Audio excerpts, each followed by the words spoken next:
Very genuine. Okay. Well, welcome everybody to another episode of the Art Business Podcast, where we explore the evolving art world through conversations with leading voices in the field. I'm David Bellingham, Programme Director of the MA Art Business at Sotheby's Institute of Art in London. And today I'm joined by two exceptional alumni, Victor Custot and Carmen Hugh. Welcome, both of you. Thank you. Thank you very much. They now lead Waddington Custot Gallery on Cork Street, one of London's most historic and dynamic art destinations. Victor is director of the gallery, continuing a legacy that spans decades. We'll probably talk about that more. While Carmen heads up sales and business development with a particular focus on Asia. And in fact, the exhibition currently on at the gallery, which you should all come and see over the winter break, is winter break, not for all of you, the winter season. Is by Qiong Er, who Qiong Er. Qiong Er. There you Qiong go. Er, sorry, my pronunciation of Chinese is never good.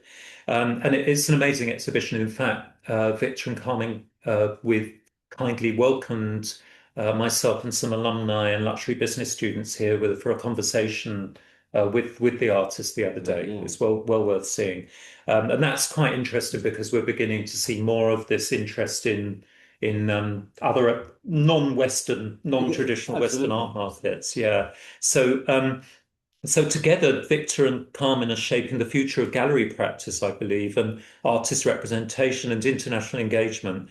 We'll be talking today about their journeys from Sotheby's Institute to Cork Street and their vision for the gallery and what it means to lead in today's global art market. So starting, Victor, maybe we could talk a little bit about the history of the gallery. Maybe just I could say that it's in Mayfair, Cork Street, obviously, near the Royal Academy, and it specializes in modern contemporary art. And it was founded in 1958 by Victor Waddington. Absolutely. Exactly.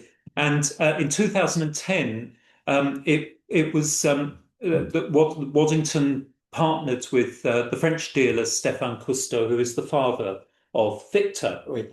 And I always like to think that some of my students who are continuing the family tradition of running a gallery have kind of been sent to study on our course a bit like farmers now send their kids on agricultural. There are these things called agricultural degrees, mum and dad. That's true. You know, and I can learn more about new ways of presenting this business. So we can talk about that. I just wanted to say, I would say this gallery its exhibitions are museum quality, and it represents various artists' estates, including some Peter Blake, who's many of you won't know, but he's very well known in the UK as a father of British pop art.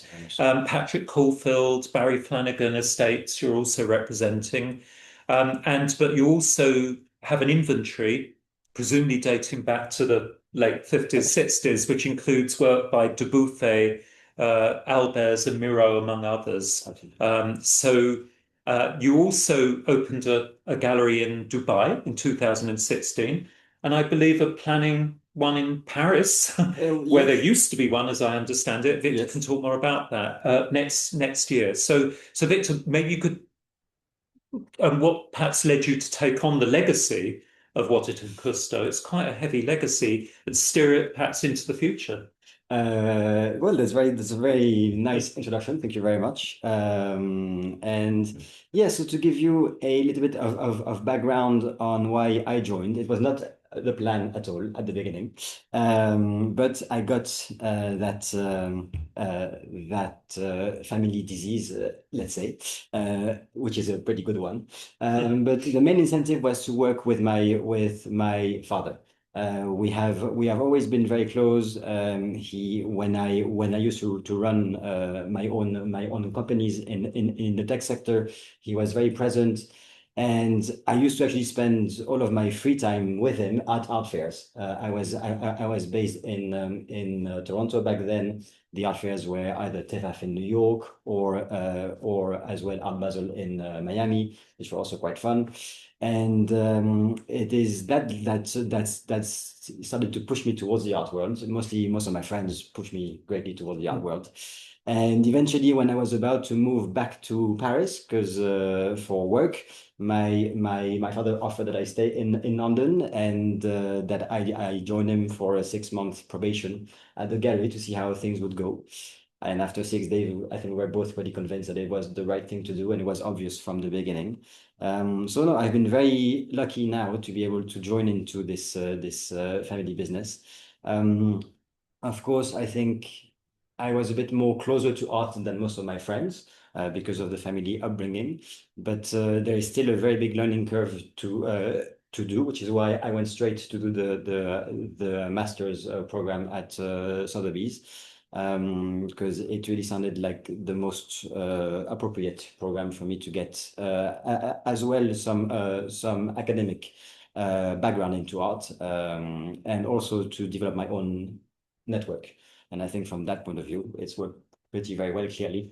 And yeah, so now here I am, mostly based in London, even though I do tend to try to help with all of the gallery activities that we have, either our own or our key partners, and trying to push it, trying to learn what has been done over the past 70 years, because it is very important to really take on all of that work that has been done before, and then to try to see how we can make it grow, but with all of that respect for what has been done before. I think this is really what we are trying to do, is that even though we are trying to do new things, we are trying to change things around, it's always keeping in mind all of the legacy that came before us and respecting it.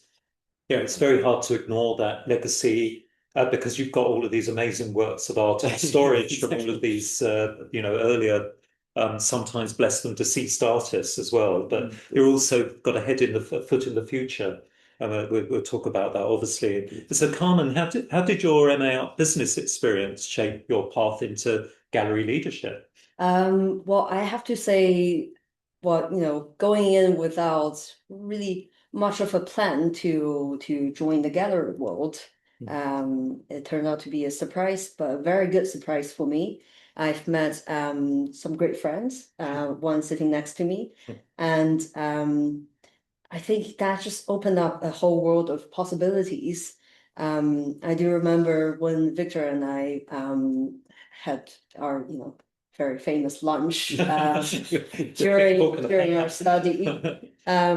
We're not going to say where the restaurant is. No, It's the absolutely little not. gem. It's the secrets to keep. And I think during those lunches, it really sparked quite a lot of ideas, and we found I have a passion for the market in Asia, but at the same time, I've built my life around London, so that kind of really made my niche.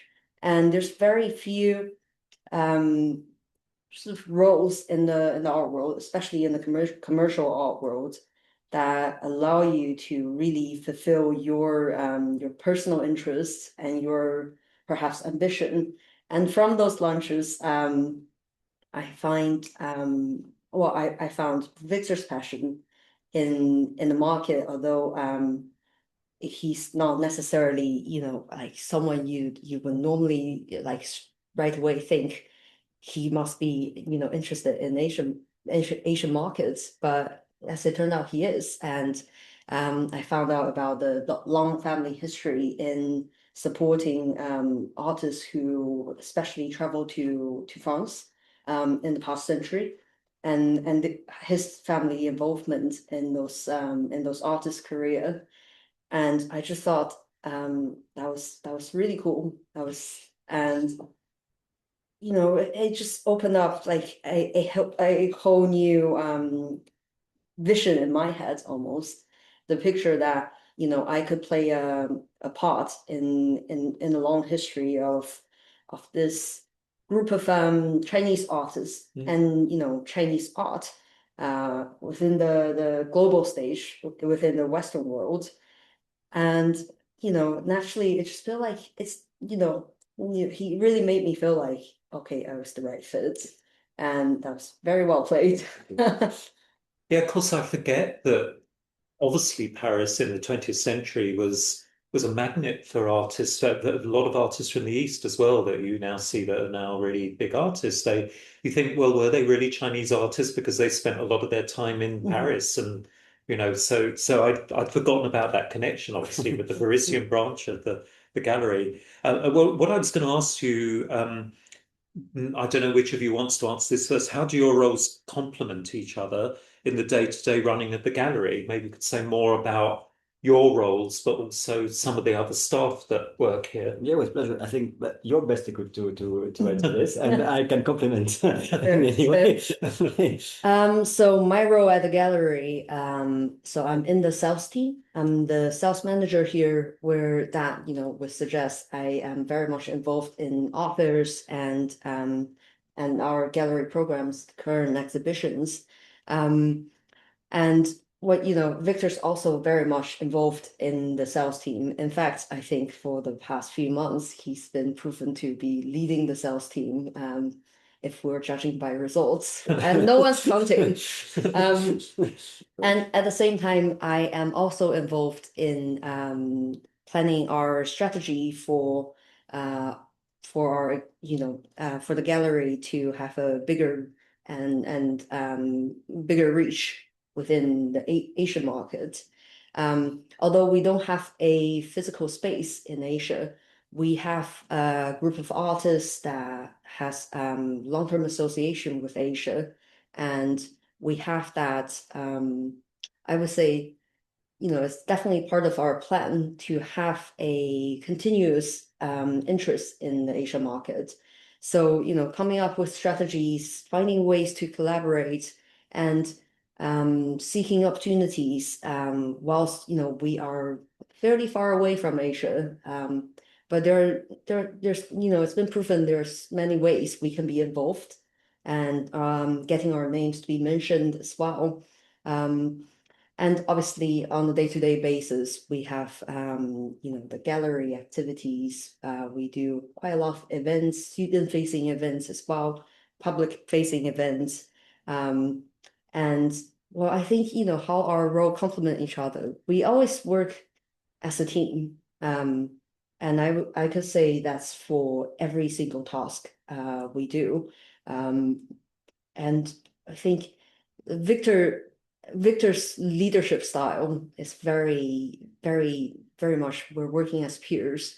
And honestly, I feel very empowered throughout the process. You always feel like your voice is being heard and supported. And Victor also has some great ideas. In the past few months, we've tried, different things. We've taken risks with the current exhibition as well. And that required quite a lot of creative thinking and execution. And I think we work well as a team. No, we do it really well. I think there is one key person that we have to mention is Jake, who's the gallery director here in London. He's been with us for 40 years now, so he's not allowed to go anywhere else. And so, voilà, so Jake is kind of the embodiment of the gallery and the cornerstone of everything that happens here. Because of my role and my family lineage, I am a bit more transversal amongst all of the different entities that we have. And when you talked about Asia, we don't have any offices there, but we do have one or two key team members that are based there, and that can look after most of our clients there, and also some of our museum partnerships there. So that is quite important. So Jake is really the one who is running the day-to-day overall activities of the gallery. And Carmen kind of spearheads all of the sales team's efforts, with an emphasis on Asia, which has always been a key interest for us. And that has been growing over the past 10 years. Before Carmen, we had a wonderful young lady called Miranda that was with us for 6 years, whom you get along with quite very well. But she left to live with her wife in Oxford, so she couldn't keep the job here. But Yes, and I think the key aspect of the gallery when we work together is to be very loyal towards each other. This for me is really the most important word. So when you first joined Carmen, the idea was to also find a role for her that would make her grow and also blossom in the best way that we can. So it is as much her that is choosing us as we are also the ones that are choosing Carmen. So it's really a 50-50 partnership, I would say. And the more loyal we are to our colleagues, the more they are loyal to us in return. I think Jake, who has been here for 40 years, is pretty telling. We have Ben, who has been here for more than 10 years, but Louise for a long time as well. And then also, this is very important what you said about the fact that we do respect each other a lot. There is a very family-friendly atmosphere at the gallery. I thought this was the norm in the art world. I have been told this is not so much the norm everywhere else, but for us it is very important that we keep that going. So we all work hand in hand to really try to help each other out. Everyone has their own missions, and the gallery is still quite segmented. So at least we have clearly defined roles, but it is our job to always step up to go and help anyone for the benefit of the gallery, which in turn will benefit all of us. Absolutely. So really, for me, to have someone like Carmen, whom I have tried to poach for 6 months, and then finally said yes. I have someone that I can trust fully here with Jake, and that is something that you cannot buy. It's something that you can just build with time, and you can build also with your own ethics and your own values, and you also cannot work with everyone and with anyone. And thanks to the program once again, finding someone like Carmen for me was a real blessing. I remember seeing you, I think we were in Amsterdam after visiting TFAF, and Victor was always surrounded by having a good time, but in a very nice, unrowdy way. It's always a very friendly group of people. Absolutely. I think Carmen was one of those around, Yes. She came in that group. so So yeah, no, we try. I think students get. I was telling my personal tutees this morning. They get far too big, competitive and sharp-elbowed about grades and jealous, that we try to get rid of that, but it's very difficult to do that these days. People will be competitive, but I say actually in the end, these people, you may not like them as people, but you've got to get on with them because you'll be bumping into them in the art world forever. As we find, everywhere I go, I bump into alumni now, which is wonderful. This is very good advice. Yeah, I've got over 25 years of the worth of them now, so you'd expect that. I mean, one of the things you were saying about the friendliness of the gallery, I noticed. So when you walk into Waddington Custot and Cork Street today, I don't know whether this is always the case, but it's quite unusual not to have the reception right inside the door. Yeah. So I think that can act as a bit of a kind of gatekeeper for people who might be a bit timid. So I really like the fact that you see the works of art Yes.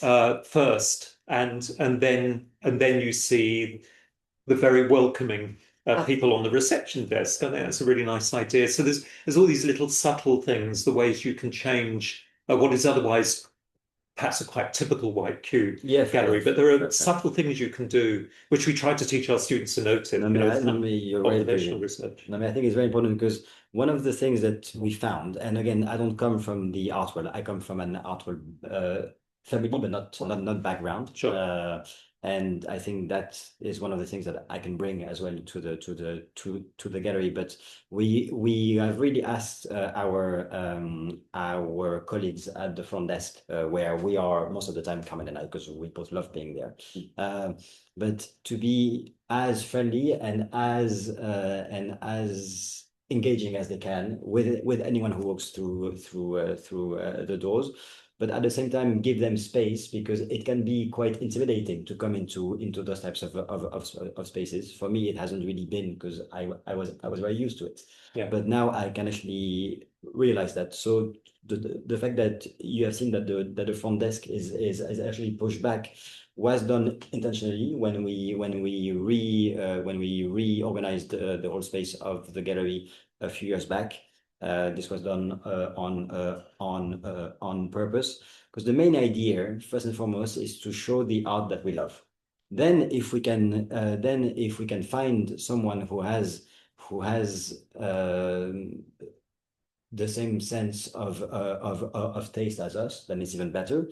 And then if we can find someone who has all of those things, plus can also buy the artworks, then again we are extremely happy. But the main incentive for us is to show what we like, and then to actually to bring that to the rest of the people, and to hopefully have some conversations that start around why we show XYZ artists and XYZ pieces. I actually have something to add to that. I always find it's rather funny that most galleries will have a reception desk right by the entrance. Now, for me, it didn't really make sense for that type of setting, because you wouldn't have necessarily have anything to say until you finish experiencing the exhibition, which surely, and that should be the end of the tour. Which that's how we designed it. You have a look at the exhibition, you come out of the main exhibition area, and you come closer to the front desk, and there's books. So naturally, that's when you want to find out more information about the artist, and that's when you might have questions regarding the artist and their practice. That's when you need the reception the most. And at the same time, a commercial gallery, we don't require tickets to get in. We don't check your tickets. So front desk by the entrance, it just wouldn't necessarily make sense in my head. So I mean, my first experience stepping into Waddington Custot, I thought, finally someone's doing something that makes sense to me. That's a very personal thing, perhaps, but it's a fun thing I spotted as well. She's good. I think that hopefully the program also, even by osmosis, teaches students to be sensitive to those arrangements. We've just given in the infamous collections project. We're just marking the infamous collections project, where students for the first time, and they may have never had any chance to do any curatorial work, but they can create. They can buy works from the real art market, and they can present them and curate them, and many of them make these wonderful 3D SketchUp mock-ups of the gallery with the thumbnails of the works on the walls. It's a brilliant opportunity for them, and it's quite funny watching students coming from an undergraduate degree where often they're kind of constrained and not allowed to think freely, and trying to push them out and say, look, we're not going to, we're not certain how we're going to mark this. We have the criteria, but we're very interested in you just using your imagination. It's a very simple way. It's not rocket science. Just think about the aesthetics, think about the meaning and the relationship of works to one another. And I think another thing that we try to teach our students is about location is so important. So it's so interesting where Waddington Custot is, because to me, you've got the traditional London art world in the Royal Academy just down the road. And then on the other side, you've got the luxury retail outlets of Bond Street. And all of these, of course, areas are very associated with very important galleries, commercial galleries that were moving into these areas, particularly in the 19th century and early 20th century, in the case called Sotheby's Auction House in particular. So leading on from that idea, how would you describe Waddington Custot's curatorial identity today, as opposed to architectural ideas? Curatorial identity. Should we go through that? No, so as you said, we are primarily modern art dealers. We do what we call classic contemporary or established contemporary. We do a little bit of impressionism, because that is the first expertise that my father had back in Paris when he had his own space there. But that is 30 years ago now. But which is actually why we did last year at Freeze Masters, we did a show around the Nabi, because that brings us back to my father's first love and expertise. So the curatorial identity, I would say, to be a bit boring, it is very serious because this is the type of work that we do. But the main guidelines for us is to always show very good technical works. Technique is always paramount to everything, because when we look at what is remembered in art history, it's the artists that have the best approaches and the best techniques within each of their movements. So that is really what we focus on. Our program in London is quite contemporary oriented, as well as also looking after the estates that we work with.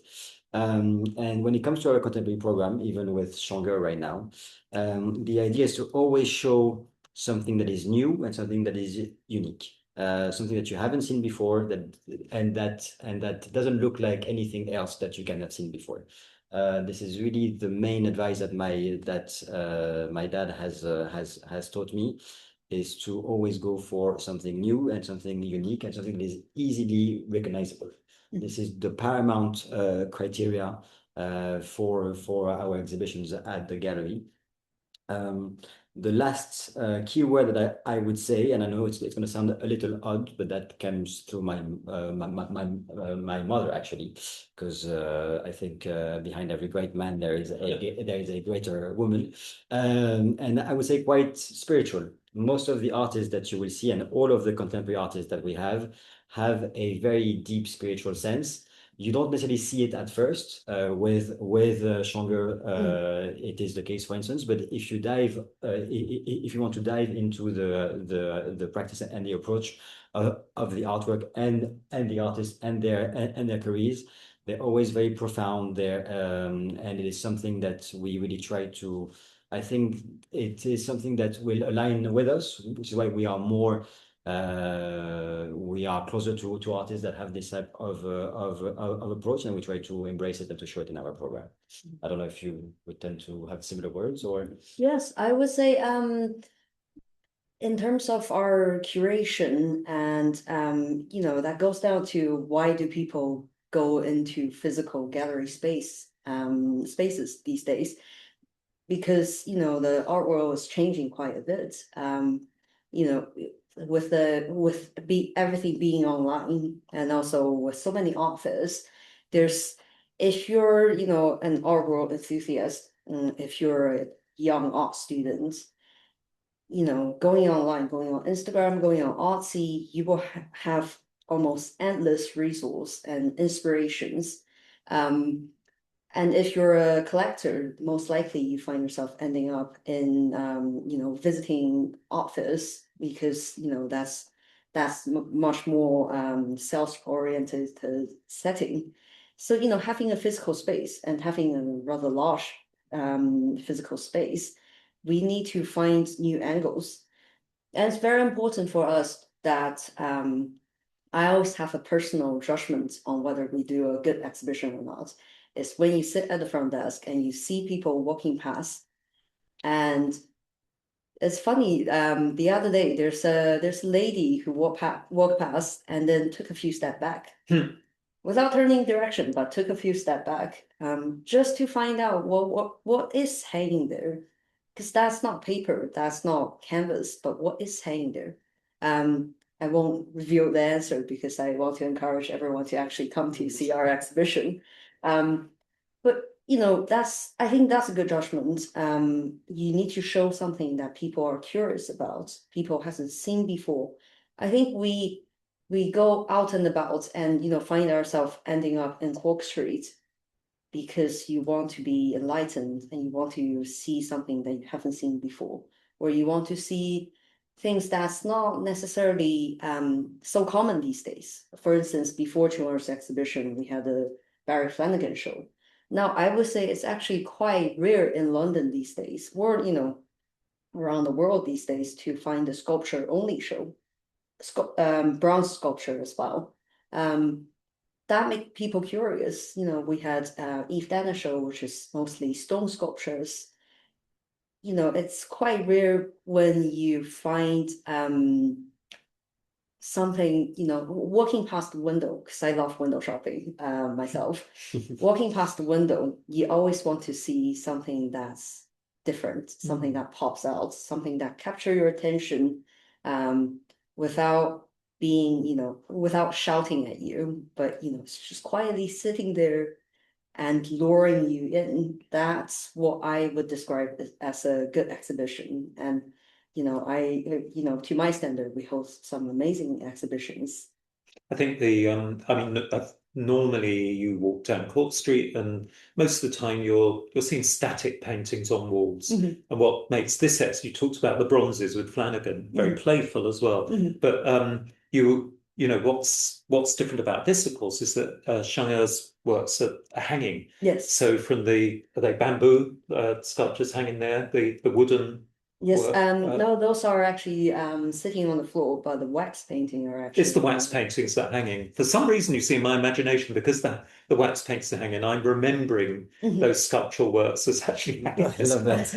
No, but it is unusual, and that's perhaps what makes people stop and think, oh, I mean, I know it's not that unusual to hang works, and it's getting a little bit more common today with artists to create works that hang, like 2D works that hang, but you're also meant to see them from both directions. But I don't think these ones haven't got a reverse, have they? It's just they're hanging the wax works. Yeah, absolutely. I think you know the reason we decide to hang them is because it's made of wax. Yes, and it has a semi-transparent beautiful property to it. Yeah, and you know, every decision on how to execute the curation comes from a deep understanding of the material, the medium itself, and also picking the right way to complement the work. So, you know, for a I don't know whether I should say this, but say, you know, for a canvas work, I never understand why would you hang it with fish wire if you have wool, because you know, it's not like light is traveling through it. You could perhaps play a bit more with the space with it. Sure. But for the wax painting, you know, hanging it the way we did, the way we do, and having light traveling from the back. And you're right, it's one-sided. So, you know, it's almost like a transparent piece of paper, like rice paper. And light is traveling through it, really sort of light up the work. And that's how the artist envisioned the work to be. That's how we really want to execute that to a high standard. And I'm very proud of our choice, which is, you know, a great team effort. Again, having, you know, amazing technicians and operation team. We managed to execute quickly and thoroughly to a very high standard. Because gallery technicians probably aren't used to hanging those kind of works from the ceiling. No, but the hours are they are extremely innovative, and again, it comes back to Jake and Ben. But both of them come from the workshop, from the world of the warehouse and storage. So their understanding of artwork is much more manual than most of the dealers that are much more sales oriented and a bit less object oriented.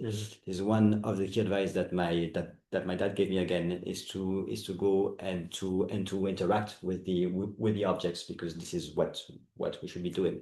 And yeah, Jake's knowledge of the space and Ben's technical expertise both combined for every exhibition that we do.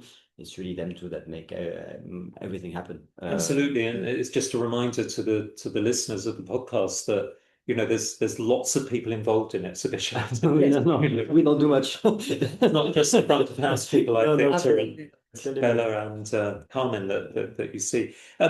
Moving on a little bit, how do you? We're talking about the art. How do you select artists and maybe even estates to represent? So what's the process behind that? Here. Non, mais alors, to be very honest with you, when it comes to estates, it's It's usually in line with the DNA of the gallery, and most of the essays that we still represent today have been historical artists that we have always shown at or through the gallery. It's a long-term relationship. It's a very long, and most of the time, most of them started while they were alive and then continued on after. It is the case for Rauschenberg, for Indiana, for John Wesley, for Flanagan, obviously. And then the selection of our artists, to be honest with you, it's really what Stéphane and Laurence, my mom, like, because Stefan has always told me to always show artists that you truly like, because even when the market goes down, you will still have the enthusiasm to work with them and to protect them and to show them. So one of the historical artists that we have here is Jan Davenport. But whether again, we only have 7 or 8. The 2 newest one that have joined our program. The first one is the youngest artist that we've signed in the past 20 years. She's the only artist that we've signed that is under 50 years old. She's 30. Her name is Kenia Almaraz Murillo. She's a young Franco-Bolivian artist that works in textile art mostly. We just had a solo show of her with Olga de Amaral, the humongous textile artist in Paris. But again, Kenya's encounter, to be honest with you, she was with some other dealers, and they were doing quite well together, but they both thought that they could probably part ways for her to grow, and they introduced her to us, and we really aligned.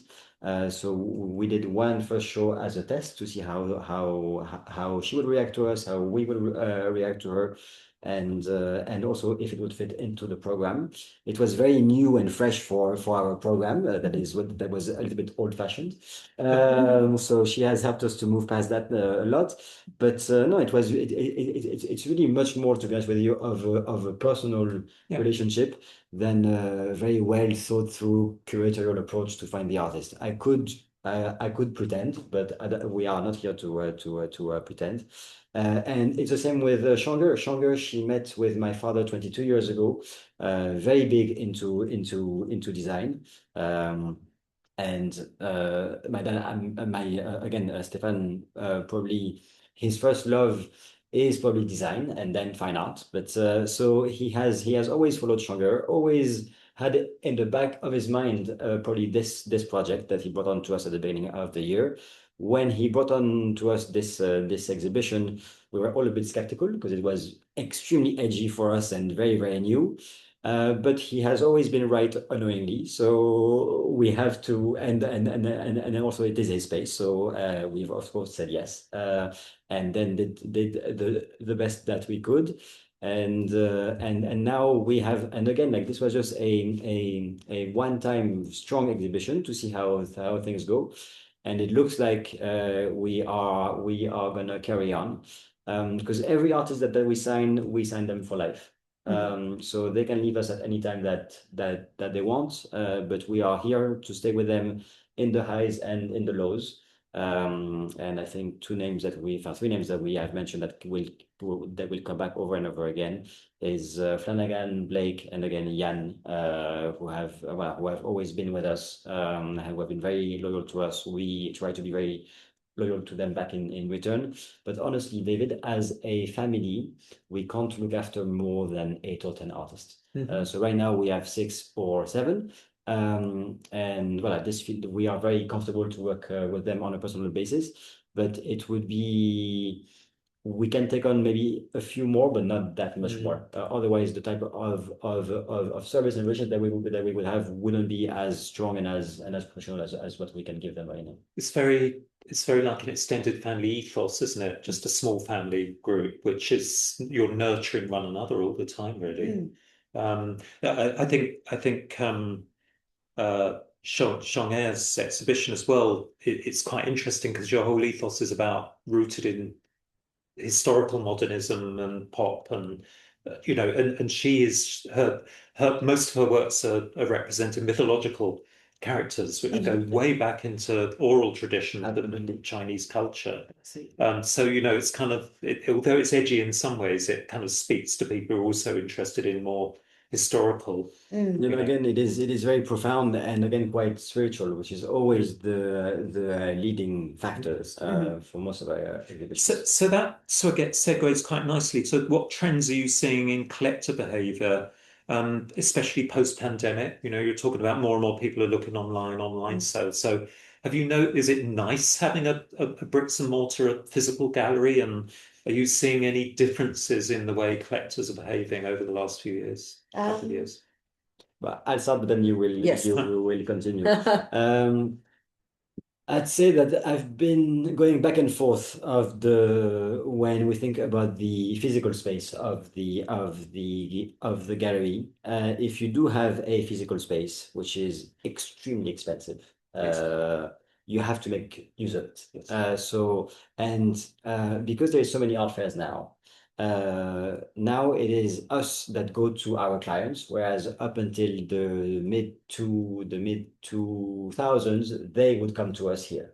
So it is our job with Carmen and with the rest of the team to find new ways to really bring students, to bring experts, to bring professionals, to bring clients, to bring kids. To come and to interact with our space and with our taste. What is a trend that we've seen, I think, and it's quite obvious right now, is the price price range that is being looked for has greatly shifted. I would say even in the high-end fine art sector. From a few $100,000 to now more around the 50,000 to 150,000, whereas it used to be from 100 to 300-400. So that price range has lowered. We always keep in mind that exceptional pieces ask for exceptional prices. And we assessed it again yesterday at auctions with the Clint that went for an amazing price. But the overall price range that the collectors would look for is a bit more reasonable now, also because we are in a big market crisis. So there has been a realignment of the values, which in my opinion was very needed because it was going far and a bit too fast. But I'm sure you have. What about people talk a lot at the moment about generational shifts of wealth? Have you noticed any changes in age groups, genders? So I think so. Well, I think because of what we specialize in, our sort of compared to a much more ultra contemporary gallery, our collector are still on, in terms of age group, our collector are generally at a slightly different stage in life than some of the younger galleries and their clientele.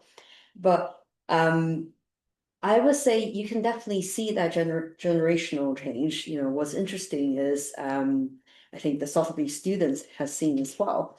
Downstairs we have those physical drawers you can pull out with our stock cards, and with stock cards that has information on who bought from us, who collected pieces from us 40 years ago. And you begin to kind of look into the stock cards and you realize there has been a generational change. We do have sometimes collectors getting to a certain stage in life where they need to start thinking about passing down their wealth and their collection. So we do sometimes have, collectors who's been collecting with us for 20 years, 30 years. coming back seeking for advice and help. But then again, like Victor mentioned, the collectors who bought from us, some of them, they have exceptional pieces. And there are times where we would, really love to see the pieces coming back to us, and we sometimes would have people in mind who are, who has been waiting for a piece like that for a very long time. So that's the perks of working in a gallery with a long history, and those history are very much well kept. We have quite a lot of stories. Each piece has a story. There are pieces that came back to us, and then we found new home for it. And it's funny, you can hear from people like Jake, our senior director here, how he sold or installed the piece in the first time.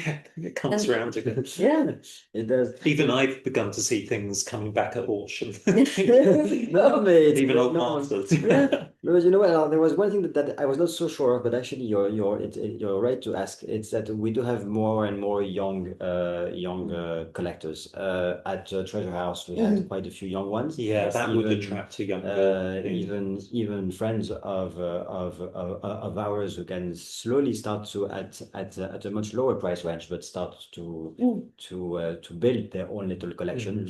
And also generational transfer. I think because we have again a very loyal client base. Now we can see, and I've actually just realized this, especially with our Fabienne Verdier exhibition, that a lot of the parents now buy artworks not for themselves but for their kids, and so those kids start to come to visit us for the first time. And this is now our role to make sure that we can keep on looking after them and the collection that they've built over 1 or 2 generations, and to keep on building with them. Yes.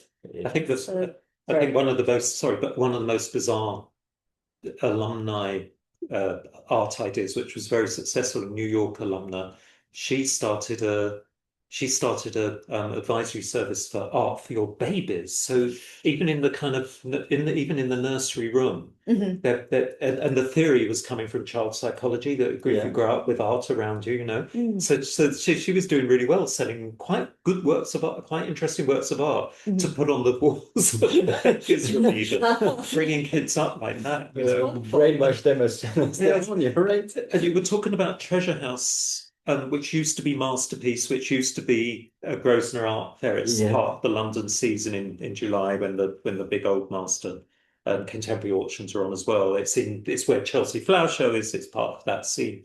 So how do fairs, online platforms, and private sales fit into your overall strategy? I mean, do you make sale? You were at Frieze Masters, of course. Yes, thank you very much for welcoming my students and even guiding them round, because one of my colleagues was ill, and Carmen and Victor kindly acted as guides to one of the student groups. So do you get sales from fairs? Is it worth doing? Why do old Frieze Masters? Why do Treasure House? No, fine. It's a good question. But as we said a bit before, there is more and more art fairs now, and art fairs have become the cornerstone of the art world. In the sense that for a commercial dealer like ourselves, especially for a modern art dealer like ourselves, most of the sales happen at art fairs. I'd say more than 50% of our sales happen at art fairs, and I think this is widespread across the industry, which is why it also came into question the viability of having this physical space. Well, now I have switched my mind because of what we've done around it, and that it has worked quite well. But now art fairs are really, really vital, especially with my father's history around art fairs. He was the co-founder of PAD. He was on the board of FIAC. He's on the board of TEFAF. He's on the board of Art Genève. Art fairs is also really his world that he likes. So because of that, we do way too many. David, we do between 12 and 15 art fairs per year. I would say the industry average would be around 3 or 4. And then some of the galleries do 7 or 8, but really more than 8 is quite rare because they are quite very expensive. But we do art fairs a bit all over the world. Online sales have increased greatly. But I think in the modern sector, because of the quality of the pieces, but also because of the age of the pieces, it's most of the collectors still want to see them for real. So they might come to us through online platforms, whether or our websites or our social media, but the process of the sale really starts once they step foot in the gallery or at our booth at the fair. I would be lying to you if I said that that online sales for us have really boomed. They did a little bit after the pandemic. They have slowed down since then. I think that's probably true of most galleries. I would assume so, but again, we don't talk to other dealers so much about online sales. We do talk a lot about art fair sales. But I think that's also because particularly more traditional galleries like Waddington Custot and Cork Street galleries in general, I think people still like the scene, still like the physical act of traveling here and coming and seeing all the galleries and speaking to you, coming in and viewing the works physically. You know, we wonder whether that would all disappear in the end, but it still keeps bouncing back, you know.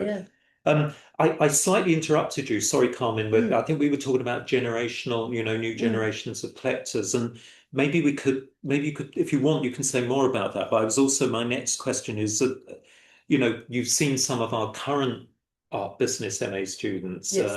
You know, both of you already graduated, but what advice would you give to? I mean, one maybe a bit of a personal question, but do you get any impression that this year's students have changed in any way from your year, from talking to them? And what advice would you give to the current art business students hoping to enter this world, this gallery world, which many of them are very scared of and wonder whether they're ever getting to?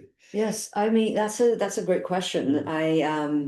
Through our events, I actually do have some observation.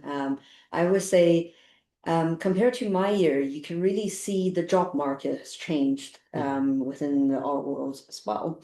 And naturally, that makes younger students quite anxious about their future. That's, you know, and that kind of touches back a little bit on, you know, post-pandemic. I think at the time I was working at Artsy, so you know we have the online markets. You know, generally speaking, the art market was booming quite a lot. Everywhere was expanding. Art fairs are swallowing smaller art fairs and, you know, merging into, you know, like under one big umbrella. Auction houses are expanding as well. Online marketplace are expanding and hiring, and that was a very different time. But now, a couple of years after pandemic, especially with now what we call a market correction, people are, and I think, you know, many business entities in our world are living in the consequences of their perhaps sometimes rushed early expansion.